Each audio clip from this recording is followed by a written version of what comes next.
Well, Judge Netburn, I'm going to continue on this line of questioning.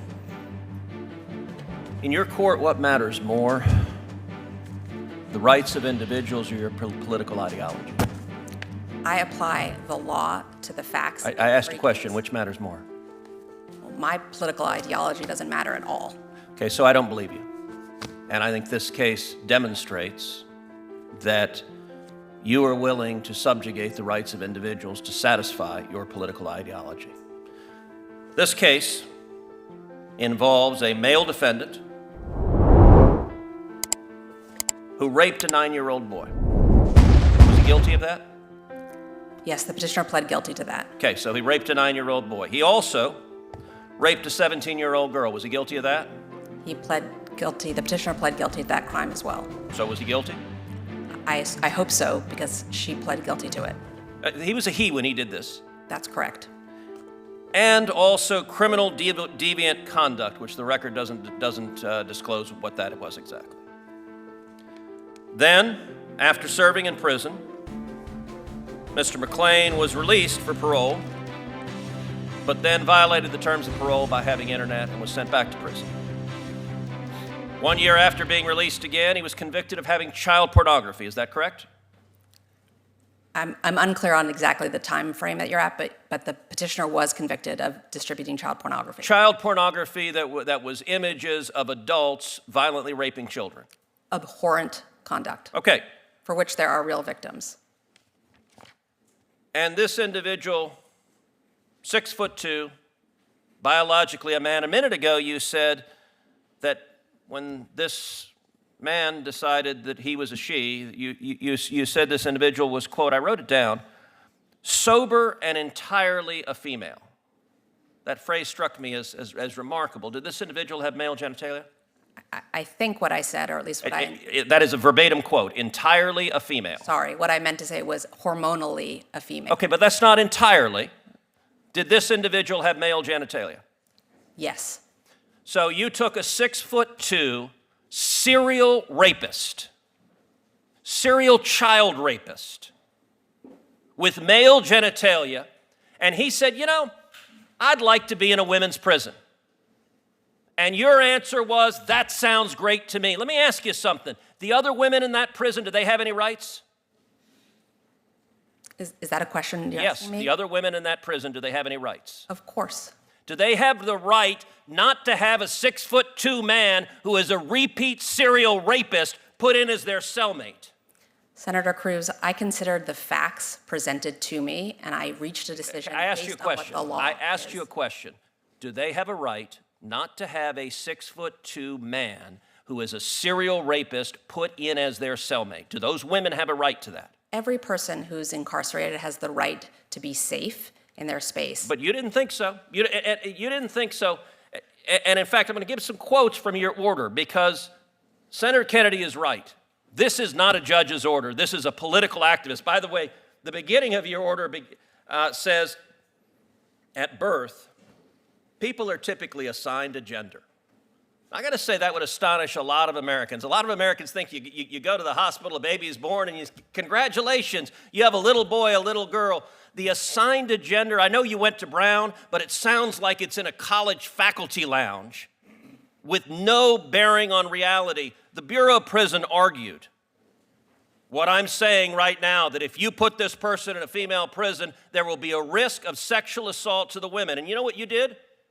You said you didn't care about the women. I'm going to quote what you wrote. You wrote, quote, the Bureau of Prisons claim penological interest in protecting female prisoners from sexual violence and trauma. This interest is legitimate, that's kind of you to say, but there are no signs that petitioner is at risk of reoffending. The record is devoid of evidence of incidents of violence or assault during petitioner's incarceration when she was the perpetrator, only the victim. A theoretical risk of sexual assault by the prisoner without more cannot support the BOP's position. No evidence, theoretical. Have you dealt, in what universe is someone who is a serial repeat child rapist not at a risk of reoffending?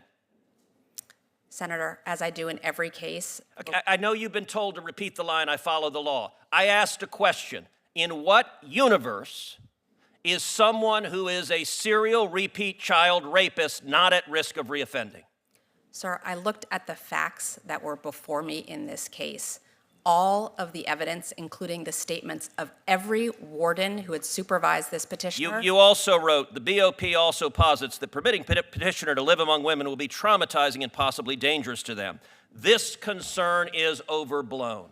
I have to say, if I were the father of one of those women, and you decided that my daughter's cellmate was going to be a 6'2" man who over and over and over again committed violent sexual assault,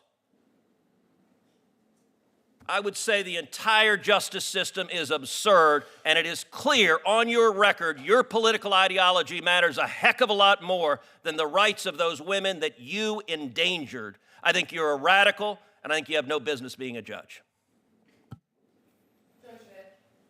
Judge Netburn, there was an opportunity during your exchange with Senator Cruz that you were attempting to offer a response relative to the conditions under which this petitioner was unsafe in the facilities in which she was being held. I'd like to offer you the opportunity to finish that response.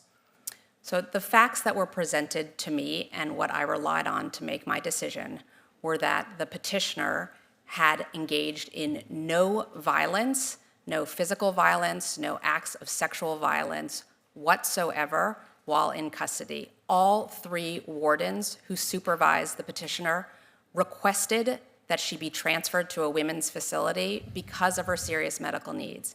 In addition, the Bureau of Prisons' longtime medical provider testified at a 2-day hearing in my courtroom and recommended that the petitioner be transferred because of her serious medical needs.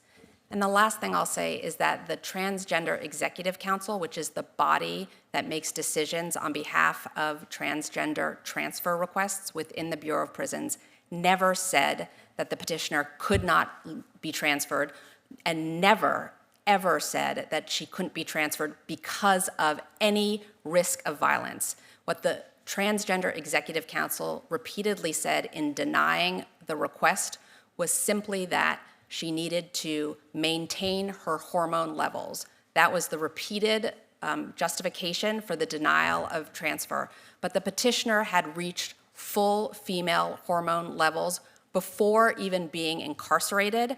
At the time, the district judge in Indiana who sentenced the petitioner requested that she be placed in a women's facility. Her hormones were entirely female at that point, and so the decision by the Transgender Executive Council to deny the transfer request based on this idea that it was only because her hormones needed to be consistent and stabilized, I found was a pretext, but they never once said she cannot be transferred because of violence. It was always based on this idea that her hormones had to be transferred. Thank you, Judge Netburn. Senator Padilla. Judge Netburn, that's Senator directly Padilla, contrary to what your Senator, you report all says. have That is had directly no. contrary. You're You're